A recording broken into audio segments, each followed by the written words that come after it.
이제 이야기를 조금 더 본론으로 진행을 시켜봐야 될 것 같습니다. 두 분의 발표하신 그 논문을 보면 세종대왕의 훈민정음 창제 과정에 이 환단고기의 어떤 그런 환단사서의 역사관, 철학관 이런 것들이 이제 스며 들어가 있다 이런 내용들이 이렇게 나오는데 뭐 어떤 증거로서 이제 그런 이야기를 할 수 있는지 좀 설명 좀 부탁드리겠습니다.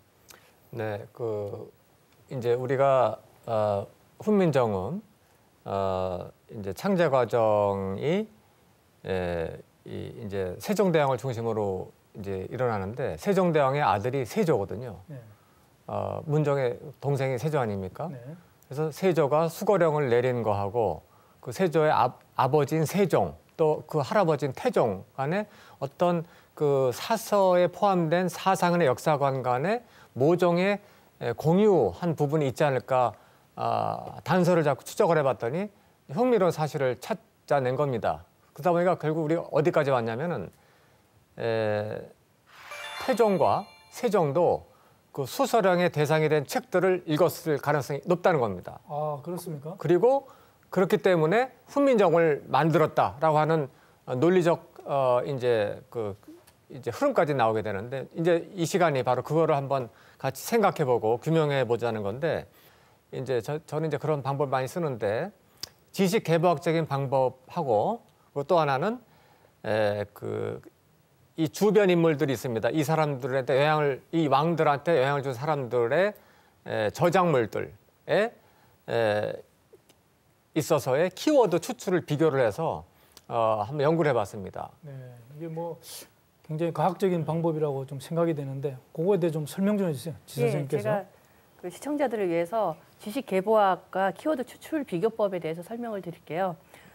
지식 개보학이라는 것은 어떤 철학이나 지식이 직접적인 어떤 사제관계나 아니면 간접적인 그 접촉을 통해서 전승되는 계통을 추적하는 그런 조사 방법입니다. 그러니까 쉽게 말해서 지식의 족보를 찾아 올라가는 거죠. 네. 키워드 추출 비교법은 이렇게 두 개의 문건이 있으면 그 문건에서의 그 핵심어들이 있지 않습니까? 그 핵심어를 이렇게 공동되는 핵심어를 뽑아서 비교를 하는 건데 두 개의 다른 문건에서 동일한 핵심어가 나온 경우에 이걸 그냥 우연히 동일한 게 나온 거다라고 할 수도 있지만 뭐 서로 영향을 주고받았을 가능성에 대해서도 생각해 봐야 되거든요. 그래서 뭐 예를 들어서 맹자가 공자의 사상적 영향을 받았는지 알아보기 위해서 그 핵심어의 맥락적 구조를 비교하는 그런 것과 비슷한 거죠. 네. 예. 네, 지금 설명 잘 해주셨는데요. 그 방금 지한미 선생이 설명하신 그 두 가지 방법으로 우리 연구팀이 조사를 했더니 결국은 이 흥미롭게도 상당한 이 연결고리가 있었다는 겁니다. 행촌 이암, 태종, 세종, 세조 또 사육신 이분들이 이 같은 사상과 역사관을 공유할 수 있었던 에이전트와 문건이 있었다는 것까지 제가 찾아낸 겁니다. 그래서 이제 태종 이방원부터 아마 이 이야기를 한번 제가 좀 연구 내용을 좀 소개시켜 드리면서 설명을 드리고자 합니다. 네, 뭐 이렇게 지식 개보학적 방법 그리고 핵심 키워드 추출법, 키워드 추출 비교법 네네. 이런 방법을 이용해서 연구한 결과 이 수서령과 연관지어서 볼 때 멀리는 행촌 이암서부터 그죠?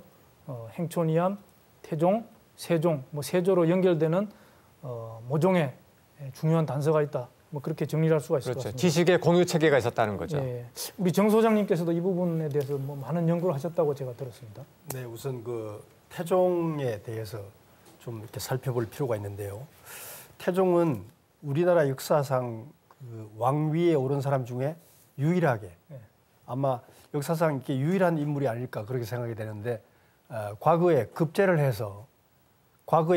하고 난 뒤에 왕위에 오른 사람입니다. 네. 그렇죠. 예. 근데 고려 말에 이게 그 이방원은 이성계의 아들로서 아버지는 변방에 가 있고 이방원은 개경에 있으면서 시험 공부를 했던 그런 사이였죠. 근데 그때 이방원이 개경에서 공부를 하고 있을 때 그 이방원의 스승이었던 사람이 바로 원천석입니다. 그 원천석이라는 분인데 그 원천석이 남긴 책들과 그 가문의 이야기를 이렇게 들어보면은 그가 유학자인 것 같은데 결코 유학자만이 아니라 선가 역사학자였다는 사실이 많이 이렇게 발견되고 있습니다. 그러니까 이제 태종의 스승인 원천석 선생, 네. 이분이 이제 선각의 학자이기 때문에 태종도 당연히 선각의 학풍에 영향을 받았을 것이다. 뭐 그렇게 그렇게 생각이 되죠. 예. 그렇죠. 뭐 저로서도 이렇게 처음 듣는 이야기고 뭐 굉장히 흥미롭다고 이렇게 생각이 되거든요. 네. 남 교수님께서 조금 더 자세히 좀 설명을 좀 그렇습니다. 해주시기 바랍니다. 그래서 저희가 원천석 선생이 남긴 문집을 이제 모아서 이제 내용 분석을 좀 해봤어요.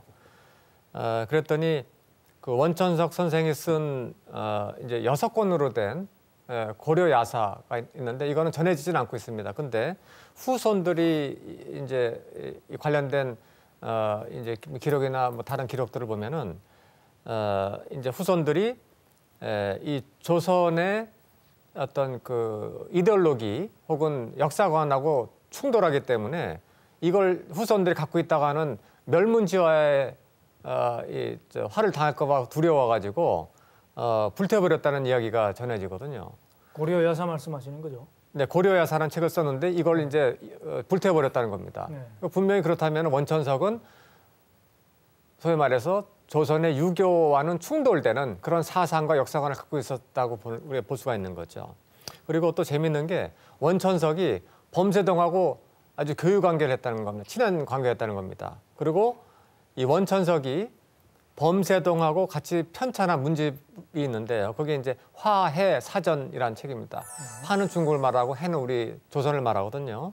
그런데 여기 보니까 어떤 내용이냐면 이 육아는 보통 이 도통도를 얘기를 할 때 단군을 얘기하지 않습니다. 그런데 이 화해 사전에는 이 도통도의 연원, 그 뿌리를 밝히면서 단군을 강조합니다. 이것만 봐도 일반적인 육아들의 생각하고 좀 다른 거거든요. 예, 그리고 지금 방금 말씀하신 범세동, 이분은 이제 제가 알기로 환단고기에 있는 북부여기의 저자인 걸로 그렇죠. 알고 있습니다. 네네. 그렇죠? 네, 맞습니다. 그 이제 바로 그 범장과 범세동은 한 인물인데요. 근데 이분은 중국의 그 춘추 필법에 의한 역사 왜곡, 즉 이웃 국가의 역사를 깎아내리는 그런 역사 서술과 그게 맞장구 쳐서 우리나라에서 4대 모하에 중독된 역사가들이 스스로 지워버린 우리의 고대사를 복원하는데 혼신의 정력을 기울인 인물이라고 알려져 있습니다. 네.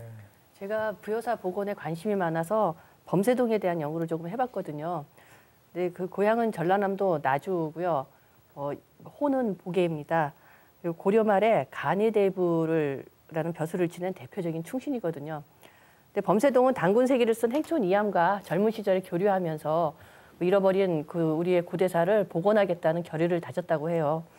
그리고 그가 쓴 그 북부여기는 고조선과 그 고구려로 이어지는 그 법통을 아주 매우 중요한 연결고리로 이렇게 밝혀내고 있습니다. 제가 방금 얘기하신 범세동에 대해서 한마디 보태고 싶은 게 있는데요. 2013년에 제가 일본 코베 대학에 교환 교수로 나가 있을 때 그 나라시의 텐리 대학, 천리 대학이 있습니다. 거기에 이제 이제 이만희시 류 문고가 있어서 제가 이제 조사를 했는데 그때 이만희시 류가 모은 책들을 쫙 이제 리스트를 보다 보니까 흥미롭게도 이만희시 류가 범세동에 대해서 아주 관심을 가지고 연구한 흔적이 나왔습니다. 그런데 그 고려말 조선 초에 많은 학자들, 신하들이 있는데 다른 사람 관심이 없고 오직 이만희시 류가 범세동에만 민감하게 관심을 갖던 흔적이 있었거든요. 그건 이만희 류가 어떤 분인지 이만희시 류는 이제 아시는 것처럼 그 우리 일본이 우리 역사를 축소 왜곡하기 위해서 만든 관변단체 조선사 편수회의 막내 3인방 중에 막내였는데 이 사람은 결국은 이제 그 고조선을 부정하기 위해서는 고조선과 되자라고 하는 존재를 없애야 없애야 된다고 하는 생각을 했던 것 같습니다. 그러다 보니까 이 범세동이 이제 부여사를 복원한 사람이거든요. 그러니까 그 북부여사를 연구했고 북부여기를 쓴 범세동을 철저하게 연구해서 그 사람의 역사 연구의 흔적을 지우기 위해서 상당히 치열하게 조사를 했던 흔적을 제가 나라시의 천리대학에 있는 이만희시 류문고에서 발견한 거죠. 지피지기와 같은 뭐 그런 셈이죠. 네. 범세동이 쓴 그 북부여기를 읽어보면 고조선, 부여, 고구려로 이어지는 그 계통이 아주 명확하게 드러나고 있습니다. 근데 그 이만희 시류 입장에서 보면은 그 뭐 고조선과 고구려의 그 이어지는 걸 끊기 위해서는 북부여기를 세상에 내놓으면 안 되겠죠. 네. 일제가 그 작정을 하고 은닉했을 가능성도 있다고 봅니다. 네. 그러니까 이제 이만희 씨가 북부여사를 감추기 위해서 범세동을 철저하게 연구를 많이 한 거죠. 네. 그러니까 이제 이 북부여기는 범세동이 쓴 거니까 범세동에서 많이 연구를 했다. 그리고 이 범세동은 원천석 선생과는 화해사전이라고 하는 책을 함께 아주 제출했다. 친한 짝꿍이었던 거죠. 네. 그리고 또 이 범세동은 행촌 이함과 어떤 역사 복원을 위한 동지적인 그런 관계였다. 그러니까 이 세 사람은 결국은 우리 그 잃어버린 역사를 되찾기 위해서 굉장히 이렇게 우리가 잘 알지 못하지만 그 이면에서는 굉장히 그 가까운 그런 친밀한 관계로 맺어져 있다. 뭐 그런 걸로 이렇게 정리를 할 수가 있겠네요. 그렇습니다. 예. 그래서 일부에서는 그 원천석이 범세동과 화해사전을 함께 공저할 정도로 아주 친했던 그런 사이인 것을 들어서 아마 이 원천석이 삼성기에 하를 지은 원동중일 것이다 이렇게 얘기하는 사람도 있습니다. 실제로 그 원동중일 가능성이 상당히 높죠. 삼성기 하에는 환인, 환웅, 단군시대의 역사가 기록되어 있는데 역시 이것도 세조 수서령 대상이 된 그 책 중에 하나죠. 네, 그 방금 좀 말씀하셨는데 그래서 저희가 또 이제 원천석 선생이 남긴 이제 그 시를 정리해서 편집한 게 있어요. 그게 이제 운곡 시사인데 운곡이 원천석 선생 호거든요. 예. 그래서 이제 그 원천석 선생의 정신 세계를 우리가 들여다볼 수 있기 때문에 운곡 시사를 이제 분석을 해봤어요. 그랬더니 그 삼교 일리론이라고 그래가지고 우리가 흔히 알고 있는 유학자의 의식 세계와는 다른 개념을 천착 집중적으로 몰입했던 흔적이 나왔는데. 네, 그 중국의 남송 때에 여여거사라는 사람이 있었어요. 이 사람은 유불선 삼교에 달통했던 불자였었는데요. 그 사람의 본명이 안병입니다. 그가 삼교 일리론에서 뭐라고 얘기를 했는가 하면은 세 성인이 같은 시대에 앞, 뒤로 태어나서 각기 정교를 부르짖었으니까 그 유교의 교리라고 하는 것은 국리 진성을 말하고 불교는 명심 견성을 얘기하고 도교는 수진 연성을 교리로 삼았다 그런 말을 했습니다. 지금 뭐 조금 어려운 말씀을 해주셨는데 이 부분 조금 더 풀어서 설명을 해주셔야 될 것 같은데요. 예, 간단히 말하면은 그 유불선이 지향하는 목적지가 하나라는 얘기죠. 목적지가 하나라는 말은 삼교의 근본 바탕이 곧 하나라는 말이 됩니다. 제가 그 삼교 일리론을 한번 읽으면서 이렇게 인용을 해보겠습니다. 세 성인의 가르침이 모두 그 성품을 다스리는 것이다. 그 극치에 이르러서는 환히 통하는 곳이 다 하나인 성품이거늘 다만 세 성인이 각각 그 문호를 달리하였을 뿐인데 그 문호의 후진들은 각기 종지를 내세워서 자기는 옳고 남은 그르다고 하면서 서로가 헐뜯고 배척한다. 이는 사람마다 지 속에 환히 밝은 성품이 온전히 갖추어 있는 것을 전혀 모르기 때문이다. 이는 당나귀를 탄 자가 남의 당나귀 탄 것을 비웃는 격이니 얼마나 답답한 일이겠는가라고 했습니다. 이에 대해서 이렇게 원천석 선생이 말씀하시기를 이 일리론에 느낀 바가 있어서 절구 사수로 시를 지어서 여여거사의 뜻을 이으려 한다 하고 제목을 붙이기를 삼교의 교리를 모아서 하나에 귀결시킨다라고 제목을 붙이고 이제 시를 지었죠. 네, 그렇죠. 잠깐만요. 이게 삼교 일리론, 그죠? 네. 삼교, 뭐 유불선을 얘기하는 거겠죠. 그렇습니다. 유불선이 하나의 이치로 이렇게 비롯되었다, 뭐 그렇게 해석을 할 수 있는데 이제 원천석 선생이 이제 네, 그런 걸 했다는 것은 이분은 이제 단순한 유학자가 아니다. 아까 이제 그렇죠. 그런 말씀을 하셨죠. 네네. 이 부분이 이제 굉장히 중요한 네. 그런 내용인 것 같습니다. 그렇습니다. 그 유불선을 통합한 그 경지에 있었다고 볼 수가 있는데요. 원천석의 시를 한번 읽어볼까요? 새 교리의 종풍이 본래 그릇되지 않았거늘 부질없는 시비의 소리가 개구리처럼 시끄럽네.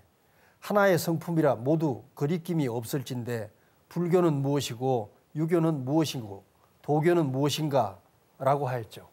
그러니까 원천석 선생님은 유교라고 하는 좁은 경계에 있었던 분이 아니라 훨씬 뛰어넘은 유불선 3교를 다 통달한 그런 그 이치를 꿰고 있었던 분이다 이렇게 보여집니다. 네, 이게 뭐 하여튼 말씀을 자꾸 나눠보니까 아주 굉장히 재미가 있습니다. 이 태종의 스승인 원천석 선생이 유불선의 어떤 그런 틀에 박힌 그 경계를 뛰어넘은 매우 훌륭한 분이다. 뭐 그런 내용인데요. 하여튼 그 오늘 세 분 만나서 나누는 이야기가 굉장히 그 재미가 있는 것 같습니다. 그리고 이제 아까 소장님께서 원천석이 원동중이다 그런 이야기를 하셨거든요. 예. 이 원동중은 사실은 역사의 어떤 그 기록으로 잘 나오지 않는 분입니다. 그래서 이제 미스테리한 인물이다 그러는데 네. 그분이 이제 원천석 선생이다 그러면 이제 그 뭐 굉장한 그 이야기의 진전이 이렇게 될 거라고 그렇죠. 보는데요. 그것도 엄청난 거기에 얘기입니다. 대한 그 구체적인 것을 우리 시청자들이 알 수 있게 조금 네, 설명 좀 해주세요. 이것도 사실 저희가 발견한 건 아니고 여러 사람들이 이미 다 연구를 하고 있더라고요. 예. 이게 뭐냐면은 원천 선생이 가장 존경했던 사람이 중국 춘추 전국 시대에 그 역사가인데요. 동호라는 사람이 있습니다. 동호. 네. 예. 근데 동호는 아주 그 엄격하게 사실만을 기록하는 그런 공정무사한 역사가로 정평을 이제 날린 사람인데 이제 원천석 선생도 당신도 나도 이제 동호 같은 인물이 되고 싶다라고 생각했던 것 같아요. 그래서 이 평소에 이제 동호를 존경했다고 하니까 그런 내용들이 많이 나오거든요. 그러다 보니까 이 동호의 앞에 있는 동자를 따고 그 다음에 뒤에는 중자는 사람 인변의 가운데 중자인데 그게 이제 버금 중자 내지는 다음 그렇죠. 중자입니다. 결국은 그게 뭐냐면은 동호 다음으로 내가 공정한 역사가다. 아니면은 동호 후대에 나온 가장 공정한 역사가 내가 되고 싶다라고 하는 어떤 학자로서의 결의를 자기 별칭에다가 혹은 필명에다가 쓰지 않았을까. 근데 앞뒤 이야기가 맞거든요. 그래서 결국은 그렇게 된다면 무슨 얘기가 되냐면은 이 원동중이 삼성기를 썼다고 세조 3년에 조선왕조 실록에 나옵니다. 수서령에 나옵니다. 이름이 나옵니다. 그렇다면은 삼성기의 필자가 이제 실제는 원천석이고 원천석이다. 그 이제 수서령의 대상이 된 책의 저자 밑에서 태종이 배웠다고 한다면 그럼 지식의 전승관계가 명확해지지 않습니까? 그렇죠. 태종의 머릿속에는 선각의 철학 내지는 우리 고유의 자주적인 역사관 철학이 분명히 들어갔을 것이다 라고 보는 게 합리적이라고 보는 겁니다. 뭐 굉장히 중요한 말씀 같은데요. 이제 우리가 뭐 춘추 필법이다 이런 이야기도 있지만 동호 필법이라는 말도 있습니다. 그렇죠. 그 동호가 이제 바로 그렇죠. 금방 남 교수님께서 말씀하신 이제 그건데 그렇습니다. 그 동호를 본따서 내가 동호가 되고 싶다라고 하는 그 뜻을 담아서 원동중이라고 하는 가명으로 자기를 그렇죠. 숨겼다 이렇게 정리할 를 수가 있겠네요. 네, 그렇습니다. 예. 제가 그 태종에 관련된 또 다른 얘기 하나 좀 재미있는 얘기를 들려드릴까요? 아마 사회자님께서 그 횡성에 있는 태종대라는 말 들어보셨나요? 모르겠습니다. 못 들어봤습니다. 강원도 문화재인데요. 횡성에 있습니다. 네. 주필대라고도 불렀어요. 주필이라는 말은 그 높은 사람, 귀인이 행사할 때 구종 별배들이 다 잡사람이 이렇게 출입하지 못하도록 치워버리는 거. 그걸 이렇게 주필이라고 그러는데 그 태종대를 주필대라고도 하는데요. 태종이 왕위에 오르고 난 다음에 스승 원천석에게 벼슬을 내리고 싶어서 강원도까지 3번이나 찾아갑니다. 그 치악산이 상당히 멀잖아요, 서울에서. 그렇게 3번이나 찾아갔지만은 원천석은 기어이 태종을 만나주지 않고 피했죠. 그때 태종이 기다리면서 서 있던 바위, 그것을 태종대 또는 주필대라고 하는데요. 원천석이 태종을 피했던 이유를 그 운곡시사 같은 내용을 이렇게 쭉 들여다보면은 고려에 대한 충절의 표현일 수도 있지만은 조선 왕조의 사대주의 외교 노선에 대한 저항감 때문에 특히 더 피했을 것이다 이렇게 보여집니다. 후에 태종이 이렇게 상왕이 되어서 물러나 있었어요. 세종이 임금이 되고 난 뒤에 4년간 상왕 자리에 있었는데 원천석이 대궐로 찾아가서 만났죠. 그때 태종이 손자들의 상을 스승에게 보여주면서 평을 청합니다. 상을 좀 봐주세요 라고 평을 청하니까 그때 아주 어린 나이였던 수양대군의 상을 보고서 원천석이 한 말이 할아버지를 닮아서 기상이 뛰어나다. 이 할아버지를 닮았다 하는 말 속에 숨은 뜻이 있겠죠. 그 기상이 뛰어나다. 다만 형제간의 우애가 있어야 한다고 암시하는 그런 그 경계의 말을 했다. 상을 제대로 보는 분이에요. 지금 뭐 이제 횡성에 있는 태종대 이야기를 하시고 그것이 이제 스승인 원천석이 제자 왕이 돼서 찾아온 제자를 만나주지 않으니까 거기서 기다렸다가 이렇게 이름 붙여진 바위다 그렇게 말씀하셨죠. 이제 이런 그 바위가 아마 지금도 있겠죠, 그죠? 그러면 이제 이러한 것이 결국은 이제 태종과 원천석의 그런 관계를 분명히 이야기해주는 그런 것이고 원천석이 이제 이 조선 왕조가 사대주의로 흐르는 거에 대한 어떤 그런 저항감의 표시로 만나주지 않았다 그런 말씀을 해주셨는데 뭐 그렇지만은 하여튼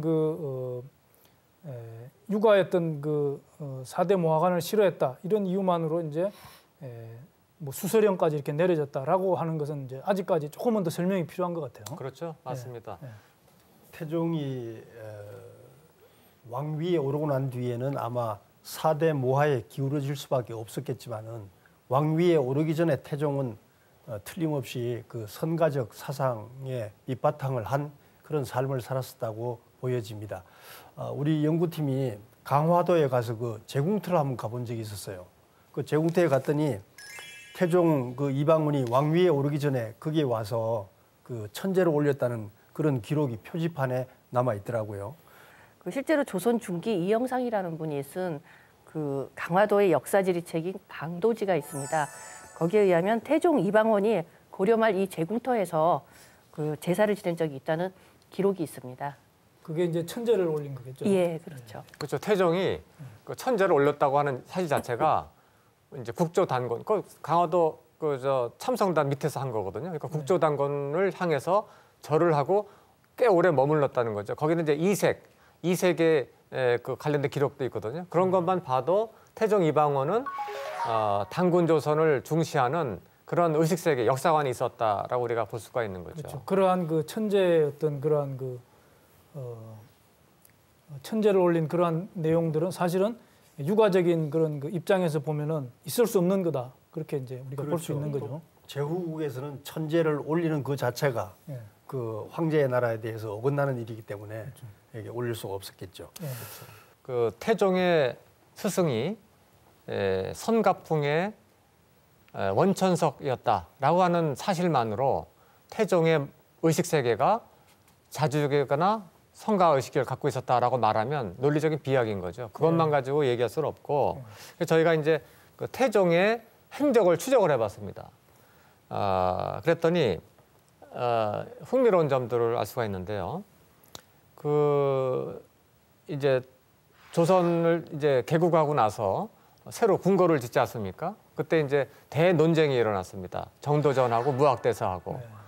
정도전은 이제 그 남향으로 해서 궁궐을 지어야 된다고 그래, 경복궁을 이제 지어야 된다고 얘기하면서 뒤에 있는 이제 북악산을 주산으로 하고 이제 오른쪽에 있는 인왕산을 이제 우백호, 그다음에 좌청령은 낙산으로 해야 된다 이렇게 얘기를 했습니다. 이제 일반적인 중국의 모델을 따른 거죠. 지금 경복궁 모습 그대로. 그렇죠, 그렇습니다. 그런데 무학대사는 그러면 안 된다. 그러면 대대로 외척이 발호를 하고 그다음에 장남이 힘을 못 쓰고 차남이나 비장남들이 득세한다. 그러니까 안 좋다라고 얘기를 했어요. 근데 결국은 정도전이 고집을 부려가지고 여러분 아시는 것처럼 이제 경복궁이 남향으로 해서 돼 있지 않습니까? 그런데 이제 무학대사는 뭐라고 그랬냐면은 이 인왕산의 지세가 너무 강하기 때문에 아주 멋있거든요. 진짜 강하기 때문에. 그리고 또 낙산이 지금 어디냐면은 저 창경궁 뒤에 서울대병원 그 뒤에 있는 그 산입니다. 그 낙산이 지세가 힘이 없어요, 실제로. 그래가지고 허약하기 때문에 이제 그 뭡니까 대신 동양으로 지어라 이렇게 얘기를 한 거죠. 예, 또 이제 한 가지 이렇게 첨언할 것은 무학대사는 또 그런 얘기를 했어요. 이왕 그렇게 왕궁을 짓자면은 서울에 이렇게 성곽 안에다가 지금 그 서울에 올라가 보면은 인왕사가 있는데 그 자리에 선바위가 있어요. 선바위. 그 불자들이 붙인 이제 선이라는 이름을 붙였는데 선돌이죠. 선돌인데 굉장히 그 신비롭게 생겨 있습니다. 무학대사는 그 바위가 서울 도성 성곽 안으로 들어가야 서울의 기세가 왕성해진다. 그렇게 얘기를 했는데 정도전은 그걸 쏙 빼죠. 그래서 지금 그 성곽 밖으로 도성 밖으로 현재도 남아 있습니다. 근데 재밌는 건 뭐냐면 나중에 이제 정종 때 개경으로 다시 갔다가 다시 이제 또 서울로 돌아오고 항량으로 돌아오는데 돌아오자마자 그 조선왕조 개창하고 나서 나라 돈도 별로 없는데 굳이 태종이 창덕궁을 고집을 해요. 새로 궁궐이 있는데 또 지으려고 그래요.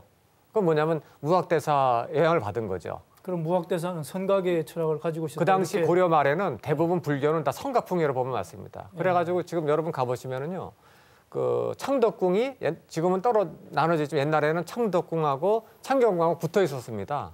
그런데 이제 창덕궁에 붙어 있는 창경궁을 가보시면 그게 흥미롭게도 동양이에요.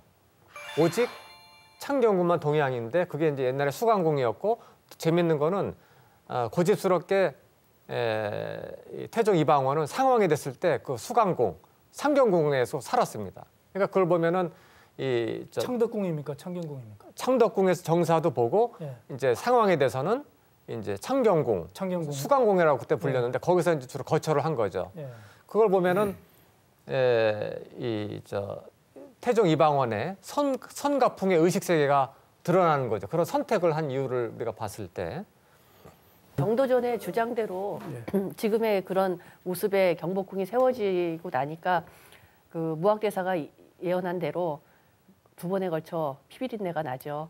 그 왕자의 난이 그렇죠. 결국 그 왕자 놓고 싸우는 건데 그런 것 때문이라도 나중에 이제 창덕궁을 지면서 그 태종은 거의 그쪽에 그러니까 경복궁 쪽에서는 안 있고 창덕궁 쪽에서 이제 주로 정사를 보게 되는데 그 이유가 경복궁에서 그 두 번에 걸쳐 큰 난이 났고 거기서 거기서 이렇게 지내고 싶지도 않았을 테고 그리고 또 이제 더 이상 그런 피비린내가 나지 않기를 바라는 마음에서라도 그 창덕궁을 조성한 게 아닌가.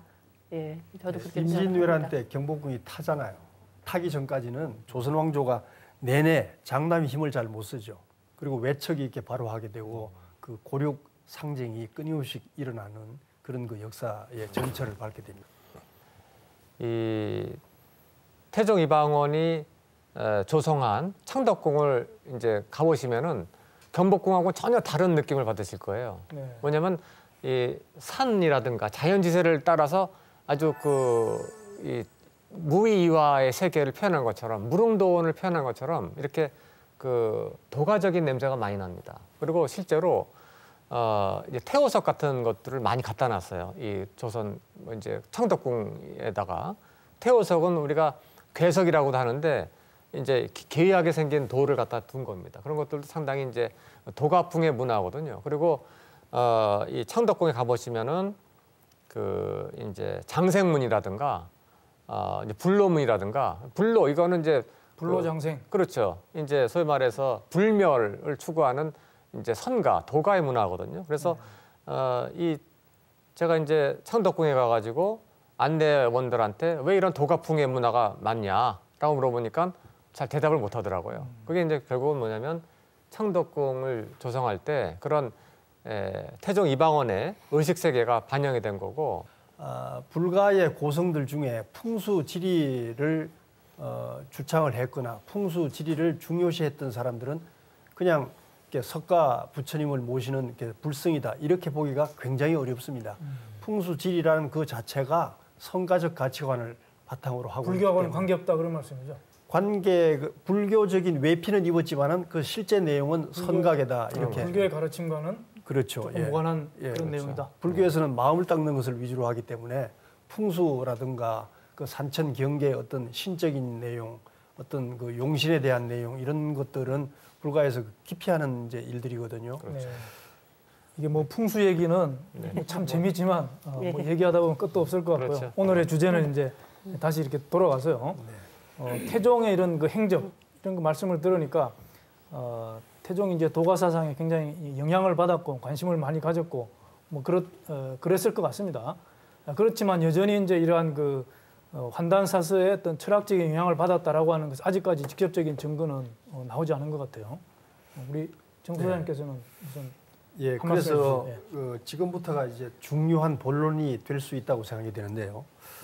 어떤 사상이나 이게 철학이 전승되고 이렇게 퍼져나갈 때는 반드시 그 중간에 매개자가 있게 마련 아닙니까? 에이전트가 있게 마련인데, 저는 오늘 태종과 세종에 대한 그 역사 드라마에서 잘 알려지지 않은 인물 한 사람을 소개해 드릴까 합니다.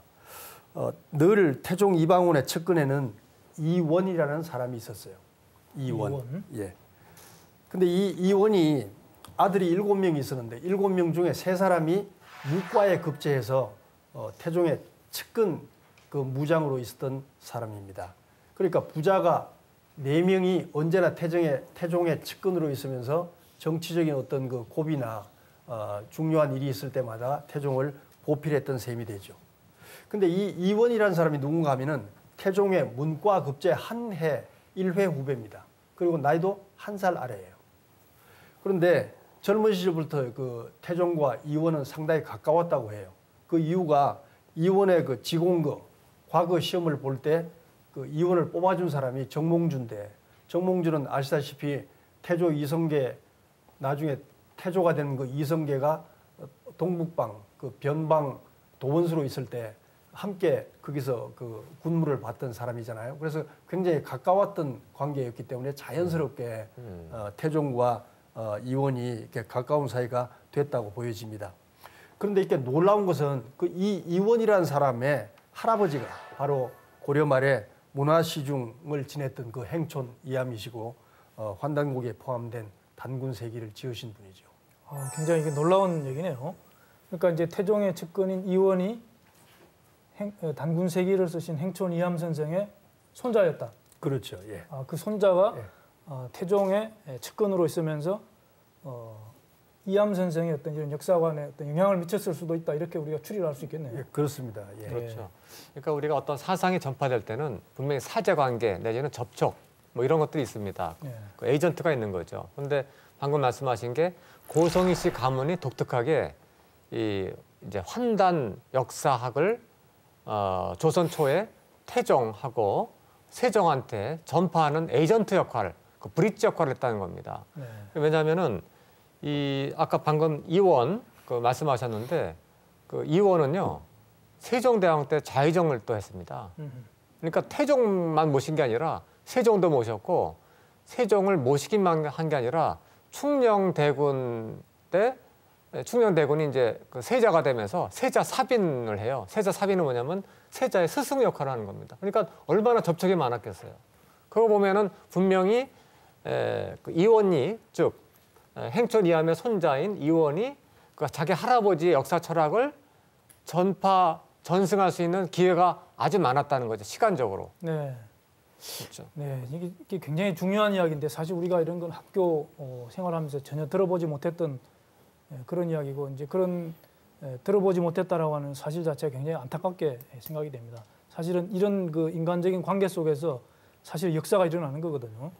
자, 그렇죠. 그래서 뭐 이 두 사람의 관계가 이 정도라면은 세종대왕이 한글을 창제하고 하는 부분들이 이제 행촌 이암의 단군세기에 나오는 그 정음 38자와도 이렇게 뭔가 관련이 이제 조금씩 되어 간다고 이렇게 생각이 그렇죠. 되거든요. 그건 저희가 처음에는 기대도 안 했어요. 그는 이제 그런 그 선후 연관관계까지 연결하고 기대도 안 했는데 하나씩 이제 추적을 하고 조사를 해보고 이제 네트워크를 분석을 해보니까 사실은 오늘 말씀드린 네트워크는 저희가 전체 조사한 네트워크 10분의 1밖에 안 됩니다. 상당히 방대한 그 상호 인간 간의 관계가 많이 있거든요.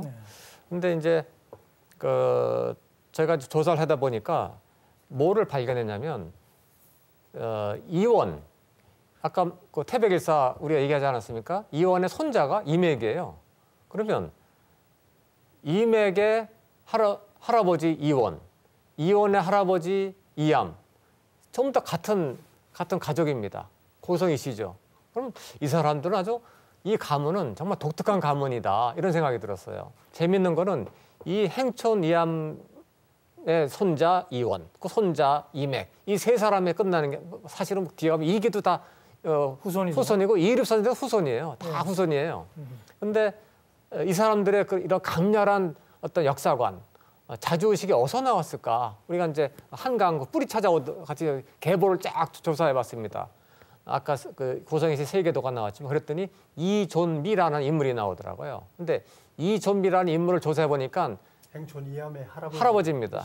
이분은 그야말로 자주적인 역사관을 무장을 한 사람이에요. 전사 같은 사람이에요. 그래서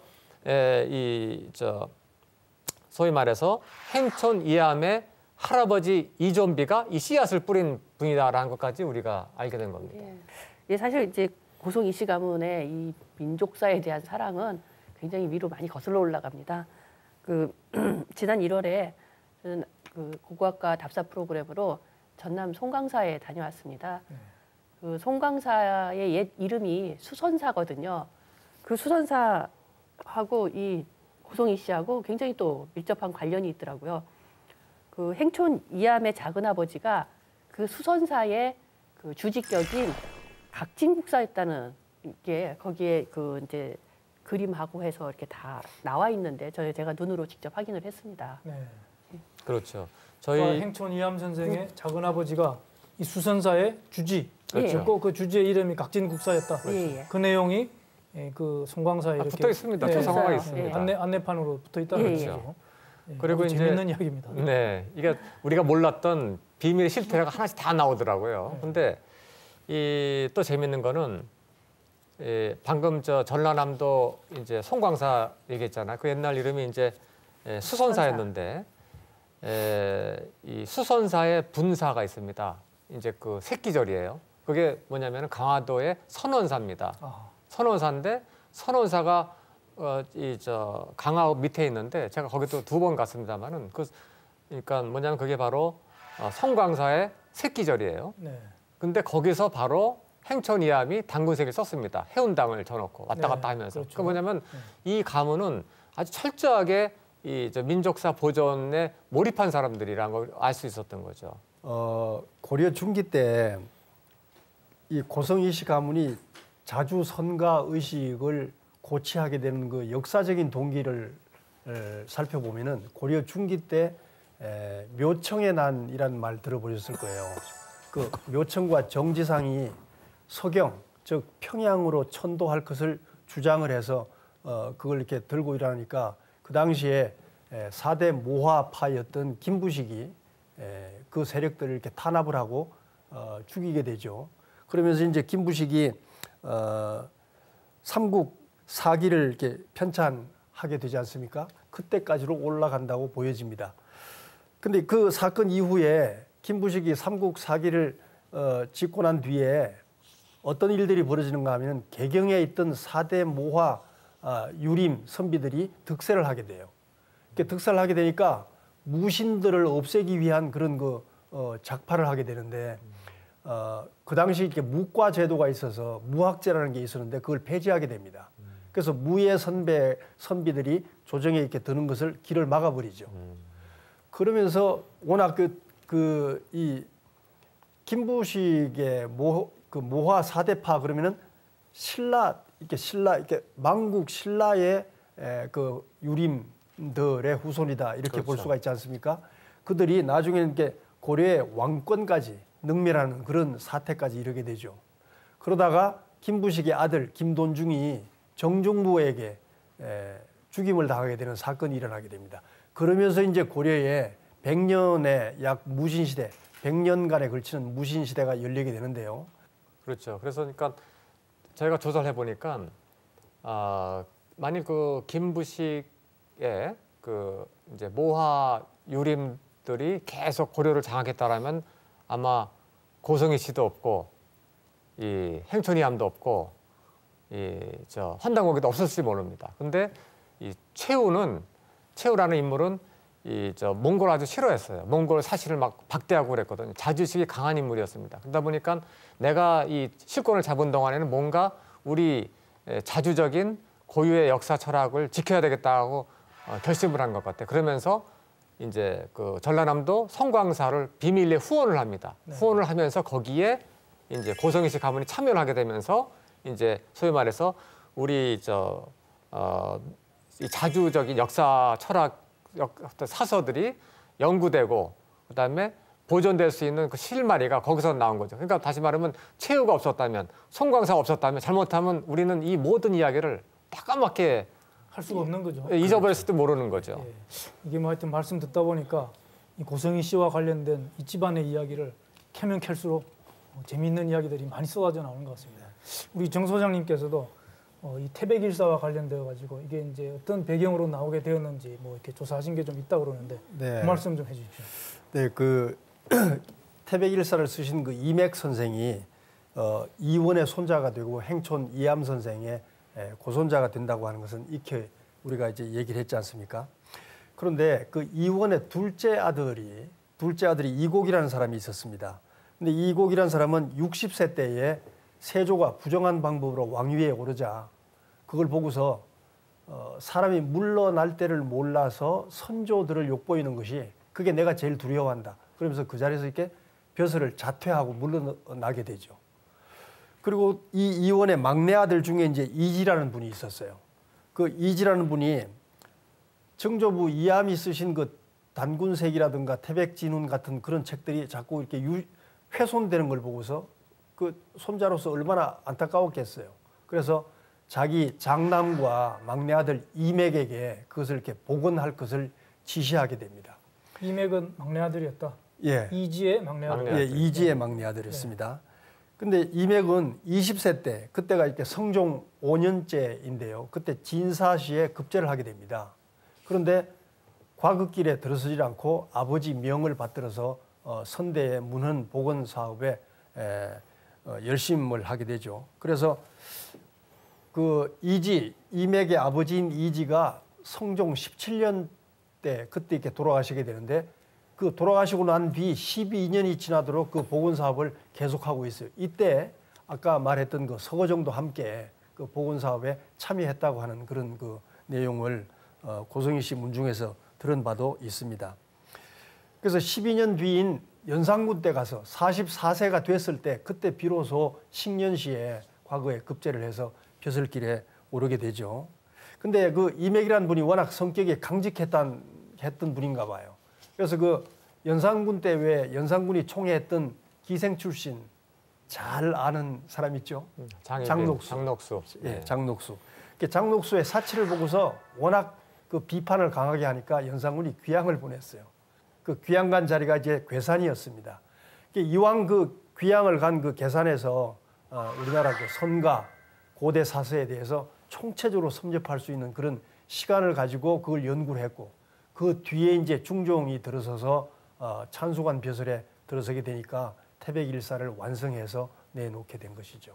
태종과 세종의 사상, 세계관, 역사관에 영향을 준 중요한 에이전트가 이원인데 이원은 그 가문이 이처럼 아주 치열하게 그다음에 열정적으로 자신들이 지켜온 우리 고유의 진실한 역사를 반드시 태종하고 세종한테 전파해야 되겠다는 사명감을 가졌을 만한 그런 패밀리 백그라운드가 있는 거죠. 이와 같은 백그라운드를 우리가 해보니까 충분히 그만한 생각했겠다라고 생각이 되고 그런 과정에서 당연히 그 단군색에 들어있는 삼랑 을보르기 만들었다고 하는 이제 그 옛날 한글의 원형을 가림토 문자를 세종한테 전달하지 않았을까. 그렇기 때문에 이제 세종대왕이 거기에 충격받고 감동을 받고 한글을 있다고 보는 것이 저희가 끌어낸 이야기의 스토리인데 이런 이야기를 국사학자들이 얘기를 안 하거든요. 얼마나 재밌습니까? 이런 얘기. 그렇죠. 지금 뭐 하여튼 이제 세종의 어떤 자주의식, 이 뿌리가 이제 굉장히 깊고 그런 자주의식 속에서 훈민정음도 나오고 장영실을 통한 여러 가지 과학 그 문물들이 이렇게 발달했다 이렇게 볼 수가 있는 거죠. 그렇죠. 그 세종의 중국에 대한 그 자주적인 의식은 이게 뭐 겉으로는 잘 드러나 있지는 않지만 그 훈민정음 해례본을 자세히 보면 아주 곳곳에서 이렇게 드러나고 있습니다. 네. 그 저도 훈민정음 해례에 보고 참 놀란 게 있는데 그 사대주의 외교를 하는 제후국 조선의 왕으로서는 써서는 안 되는 표현을 쓰고 있거든요. 어떤 겁니까? 예, 그 정인지 서문에 보면 우리 전하는 하늘이 내린 성인이시니 시행하시는 제도는 백왕을 초월한다. 그런 문구가 있습니다. 하늘이 낸 성인, 이것은 천자만 있을 수 있는 표현이에요. 예, 그 이건 세종대왕이 천자라는 말과 다름없지 않습니까? 네. 그렇죠.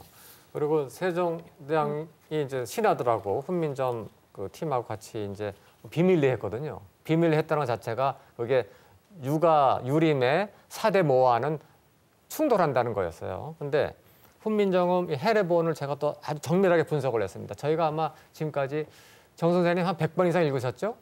네. 저도 50번 이상 계속 읽어봤는데 거기 보면은 어떤 내용이냐면은 훈민정음을 창제한 것은 하늘이 세종대왕의 성심, 그죠? 성스러운 마음을 열어서 세종대왕의 손을 빌어서 만든 거다라는 표현이 있어요. 그렇다면 뭡니까? 하늘의 뜻을 그대로 실천하는 게 천자라는 거 아니에요? 그러면 결국은 세종대왕이 천자라는 말하고 다르지 않아요. 그러면 이런 말들은 만일 명나라 황제가 봤다면 뒤로 넘어질 만한 충격적인 이야기죠. 근데 이런 걸 아주 살짝 숨겨놨어요. 겉으로는 아주 드러나지 못해. 근데 그것도 불안하니까 훈민정음 해례본은 공개적으로 배포하지 못했습니다. 그게 훈민정음 해례본에 이처럼 세종대왕의 어떤 그 뭡니까?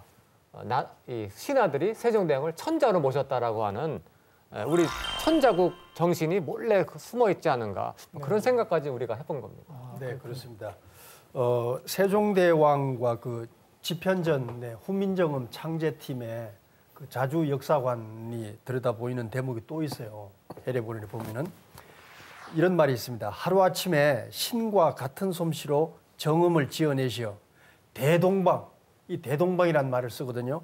대동방 천고의 어둠을 깨워주셨다라는 표현이 있습니다. 그리고 또 우리 동방의 예약 문장은 중국 화하의 것과 견줄만한 수준이다.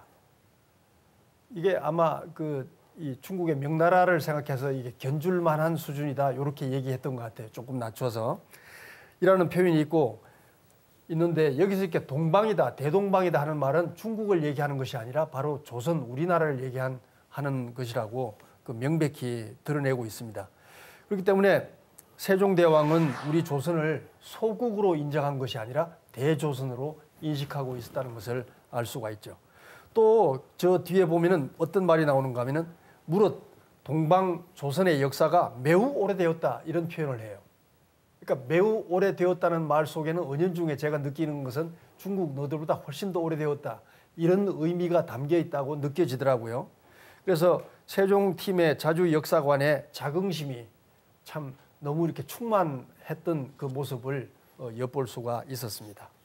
네, 저도 같은 생각인데요. 실제로 훈민정음 반포 2년 전인 세종 23년에 정인지에게 명하기를 무릇 잘된 정치를 하려면 반드시 전대의 칠한의 사적을 보아야 한다.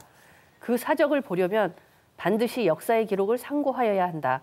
그대가 사적을 상고하여 하나의 사적으로 편찬해 후세 자손의 영원한 거울이 되게 하라.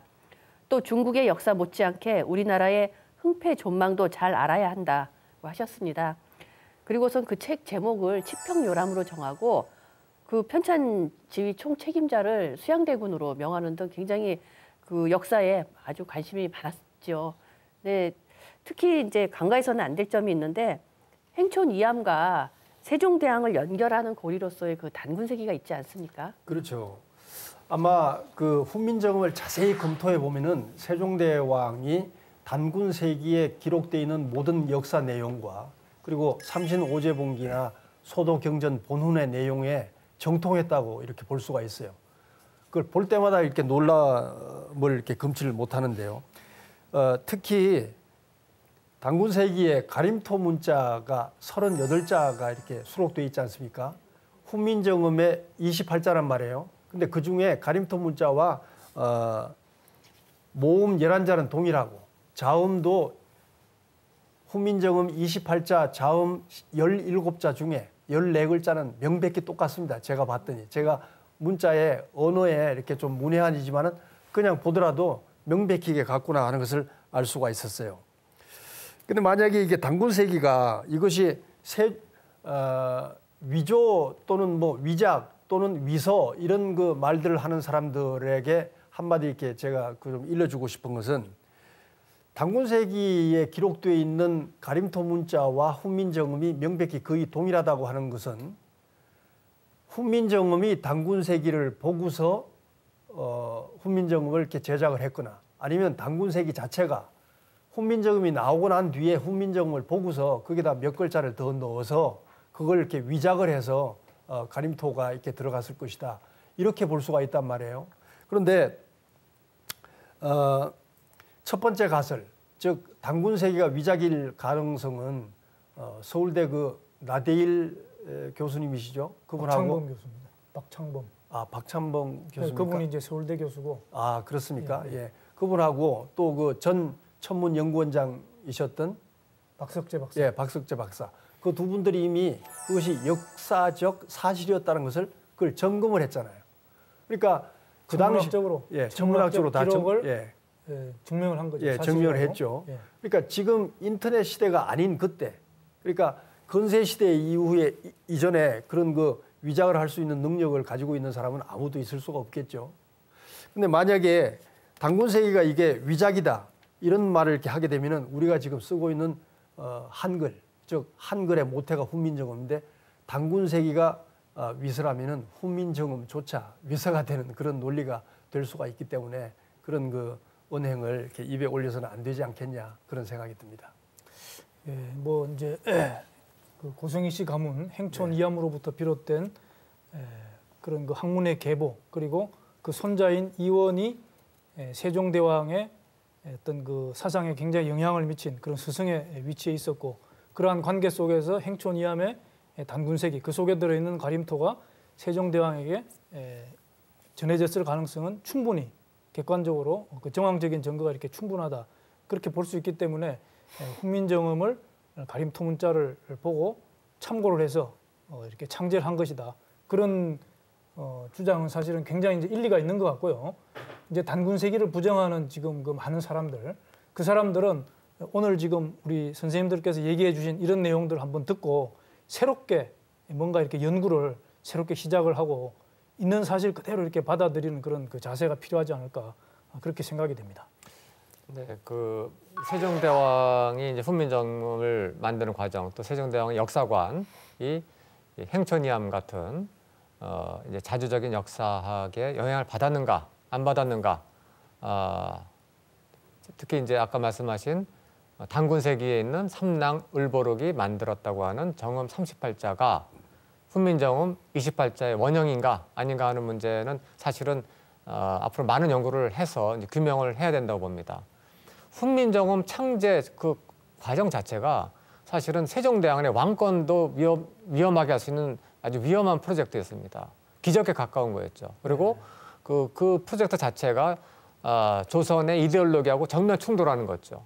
그리고 그와 같은 고유의 문자와 자주적인 어떤 그 문화생활을 하겠다고 하는 발상 자체가 그 4대 모화를 추구했던 유림의 생각하고는 정반대 대척점에 있는 거거든요.